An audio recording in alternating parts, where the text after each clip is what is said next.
जो भी important points है उसको हमने अंडरलाइन किया है, हाईलाइट किया है। तो चलिए देखते हैं। अगर चैनल को सब्सक्राइब नहीं किया है तो प्लीज रेड बटन दबा के सब्सक्राइब कर दो यार, और बेल आइकन को भी प्रेस कर देना। चलिए शुरू करते हैं। रिएक्शन विथ वाटर, हमने इसके पहले पढ़ा था मेटल्स एंड नॉन मेटल्स का ऑक्सीजन के साथ कैसा रिएक्शन होता है। अगर नहीं देखा तो पहले और दूसरे पार्ट में जाके देख लो। अभी रिएक्शन विथ वाटर, मेटल्स और नॉन मेटल्स का वाटर के साथ रिएक्शन कैसा होता है ये हम देखने वाले हैं। Let us see how metals and non metals react with water. चलो अब हम देखते हैं कि मेटल्स और नॉन मेटल्स पानी के साथ रिएक्ट करते हैं या नहीं करते हैं।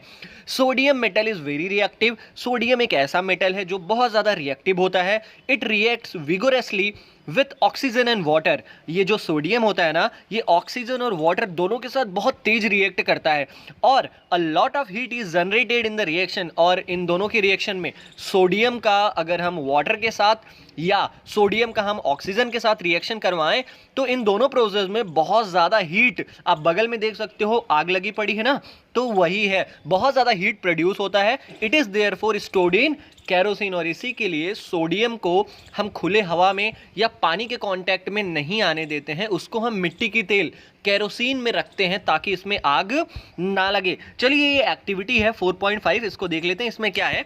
To be demonstrated by the teacher during demonstration, special care should be taken that the size of sodium metal piece is रफली the size of a wheat grain. अब हमें इस एक्टिविटी को करने से पहले ये जानना चाहिए कि जो सोडियम का हम यहाँ पर रिएक्ट करवाने वाले हैं, रिएक्शन करवाने वाले हैं, सोडियम का जो साइज होता है ना, साइज होना चाहिए वो एक गेहूं के दाने के बराबर होना चाहिए। अगर उससे बड़ा हुआ तो हमारे घर में आग भी लग सकती है, इस बात का ध्यान रखना, ठीक है। It should be held with a pair of tongs, हमें इसे चिमटी से इसे उठाना चाहिए ताकि हमारा हाथ ना जल जाए। हमें करना क्या है? टेक 250 मिली, हमें लगभग 250 ml का एक शीशे का, आप टेस्ट ट्यूब कह सकते हो या कह सकते हो आप कोई भी ग्लास का बर्तन ले लो, उसको आधा पानी से भर दो और क्या करो, उसमें सोडियम मेटल डाल दो। अब सोडियम मेटल को ड्राई कर दो फिल्टर पेपर की मदद से, और उसको क्या कर दो, कवर कर दो, रैप कर दो कॉटन से। Put the sodium piece wrapped in cotton into the beaker, और उस सोडियम के जो टुकड़ा है ना, उसको रैप करके ही हमें क्या करना है, बीकर में जिसमें पानी है उसमें डाल देना है। अब देखो क्या होता है, हमें करना क्या है, इन सारी चीज़ों का हम यहाँ पर क्या देखते हैं, रिजल्ट देखते हैं कि वाटर के साथ अगर हम मेटल और नॉन मेटल को रिएक्ट करवाते हैं तो क्या मिलता है। ये हाईलाइट पॉइंट बहुत इंपॉर्टेंट है, ध्यान से सुनो। You observe that sodium reacts vigorously with water। तुमने देखा कि जो सोडियम है वो पानी से बहुत ज्यादा रिएक्ट कर रहा है। क्यों? क्योंकि देख रहे हो ना, हमने बीकर में आधा पानी भरा था और आग लग गई है, तो रिएक्टिव है ना ये। Some other metals do not do so, कुछ ऐसे मेटल्स भी होते हैं जो पानी के साथ रिएक्ट नहीं करते। फॉर एग्जाम्पल आयरन, जैसे कि लोहा अगर पानी के कांटेक्ट में रखा जाए तो वो बहुत सालों बाद, ऐसे कह सकते हो बहुत दिनों तक अगर पानी में रखा गया हो तभी उसमें जंग लगती है, तभी वो रिएक्ट करता है, मतलब जल्दी रिएक्ट नहीं करता। लेकिन वहीं पर सोडियम तुरंत आग पकड़ लेता है। Generally non metals do not react with water through they may be very reactive in air. और वहीं पर जो नॉन मेटल्स होते हैं वो वाटर के साथ रिएक्ट नहीं होते, लेकिन वो ऑक्सीजन के साथ बहुत ज़्यादा रिएक्ट करते हैं। ऐसे नॉन मेटल्स को हम पानी में ही रखते हैं ताकि अगर वो खुले हवा में आएंगे तो वो रिएक्ट कर जाएंगे। फॉर एग्जाम्पल फॉस्फोरस, जैसे कि एक फॉस्फोरस एक नॉन मेटल है, वेरी रिएक्टिव नॉन मेटल है ये। इट कैचेस फायर, इसमें आग लग जाती है। फॉस्फोरस को अगर हम ऑक्सीजन के कांटेक्ट में लाएं या अपने खुले वातावरण में लेके आएं तो उसमें आग लग जाएगी। To prevent the contact of phosphorus with atmospheric oxygen it is stored in water. और इसी के लिए फॉस्फोरस हवा के कांटेक्ट में ना आए, इसी के लिए हम उसे पानी में स्टोर करके रखते हैं। चलिए अब तो हमने देख लिया वाटर के साथ क्या रिएक्शन होता है मेटल एंड नॉन मेटल का। अब हम पढ़ेंगे कि रिएक्शन एसिड्स के साथ कैसा होता है मेटल एंड नॉन मेटल का। चलिए आइए देखते हैं। अब इसमें ये जो एक्टिविटी है ये आप कर लेना, इसमें बहुत ज़्यादा कुछ नहीं है, मैं इसका समरी बता दे रहा हूँ कि इन सारी एक्टिविटी से हमें मिलेगा क्या। आप अंडरलाइन वाली चीज़ें देख पा रहे हो ना, यही इंपॉर्टेंट है, केवल यही पढ़ो, इसी से पता चल जाएगा कि metals and non metals acids के साथ कैसा रिएक्ट करते हैं।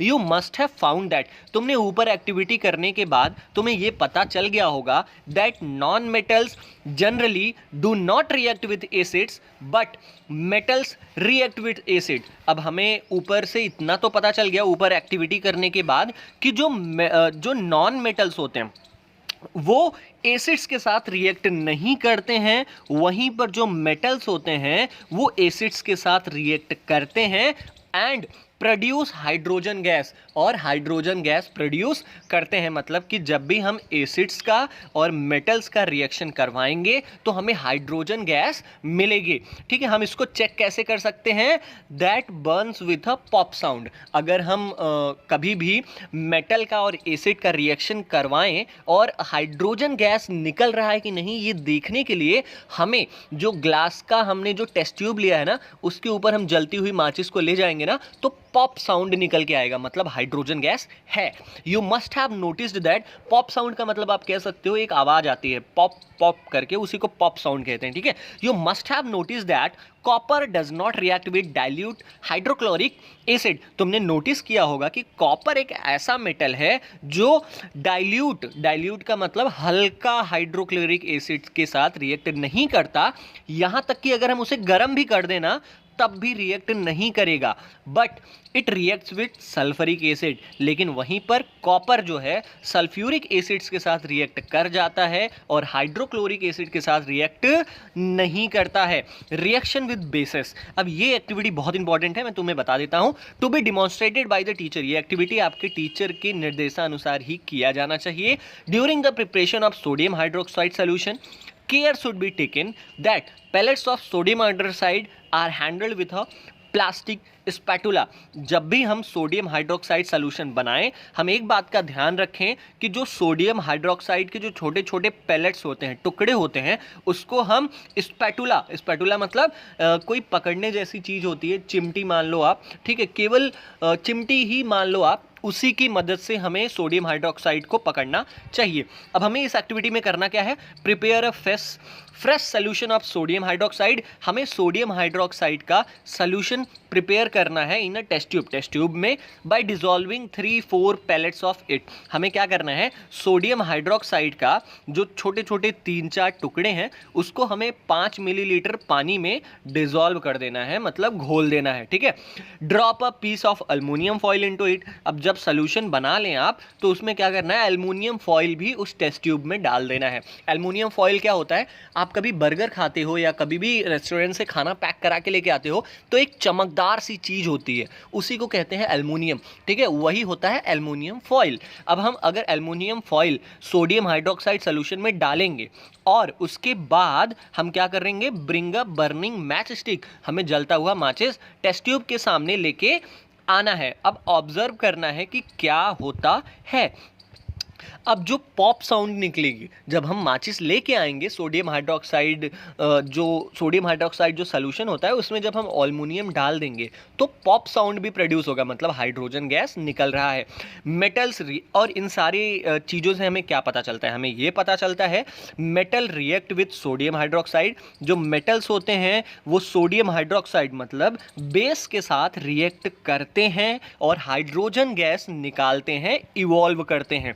Reaction of non metal with bases are complex, और वहीं पर अगर हम बेसिस का नॉन मेटल के साथ रिएक्ट करवाएं ना तो वो बहुत कॉम्प्लेक्स मतलब बहुत देर बाद रिएक्ट करेगा या बहुत कठिन होगा। समझ गए। डिस्प्लेसमेंट रिएक्शन, अब डिस्प्लेसमेंट रिएक्शन आपकी बुक में बहुत ज़्यादा लंबा दिया गया है, आप समझ सकते हो, एक एक्टिविटी दी गई है, फिर ये सारी चीज़ें दी गई है, लेकिन मैं आपको छोटे में बता देता हूँ, कंफर्म हो जाएगा पूरा डिस्प्लेसमेंट रिएक्शन, बस इतना ही याद रखो। अब ये आप फिगर देख पा रहे होगे अपने सामने, इस फिगर में क्या लिखा है, सिंगल रिप्लेसमेंट लिखा है ना, उसी को हम कहते हैं डिस्प्लेसमेंट रिएक्शन। ठीक है, अब डिस्प्लेसमेंट का मतलब ही होता है कि कोई एक चीज किसी दूसरी चीज की जगह ले लेता है, मतलब कोई एक मेटल किसी दूसरे मेटल का जगह ले लेता है। मैंने यहाँ पर कलर्स से समझाने की कोशिश की है आपको, आप देख रहे हो यहाँ पर ए और बी, जो दो हैं, जो दो कलर मिले हुए हैं ना, ये एक कंपाउंड है, मतलब दो चीजों से मिलके बना है। और जो दूसरा वाला है बी, वो अकेला है ना, उसको हम एलिमेंट कहते हैं। ठीक है, अब अगर ऐसा रिएक्शन हो जहां पर एक कंपाउंड और एक एलिमेंट रिएक्ट करें और क्या कर दें, आपस में जो रिजल्ट आएगा, जो प्रोडक्ट आएगा उसमें आप देख रहे हो कलर चेंज हो गया है कि नहीं, दूसरा कंपाउंड बन गया और एलिमेंट अलग हो गया। मतलब क्या हुआ, जगह ले लिया ना, इसी को डिस्प्लेसमेंट रिएक्शन कहते हैं। आपको कुछ नहीं करना, आपको बस और बस इसका स्क्रीनशॉट लेना है और कोई भी पूछे व्हाट इज डिस्प्लेसमेंट रिएक्शन, जो लिखा गया है बस वही बता दो। समझ गए, कोई दिक्कत तो नहीं है ना। तो आई थिंक आपको डिस्प्लेसमेंट रिएक्शन भी कंप्लीट हो गया होगा।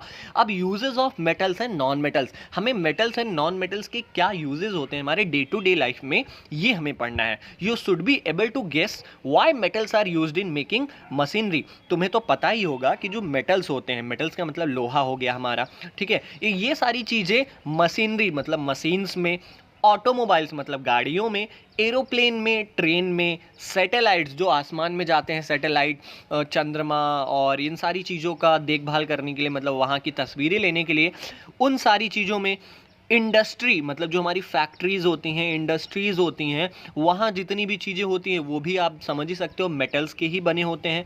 कुकिंग यूटेंसिल्स जो बर्तन होते हैं, स्टील हो गया हमारा, ठीक है, लोहे का भी होता है बर्तन हमारा। तो ये सारी चीज़ें, और वाटर बॉयलर्स मतलब आप समझ रहे हो ना, पानी को उबालने की जो मशीन होती है वो भी मेटल्स की ही बनी होती है। You are also familiar with the uses of some non metals, तुम्हें ये भी पता होगा कि नॉन मेटल्स के भी कुछ यूजेज होते हैं। Here are some interesting ones, आप नीचे देख सकते हो नॉन मेटल्स के बहुत सारे यूजेज दिए गए हैं और बहुत ज़्यादा इंटरेस्टिंग है, आपको जान के बहुत अच्छा लगेगा। चलिए शुरू करते हैं। पहला क्या है, non metal is essential for our life.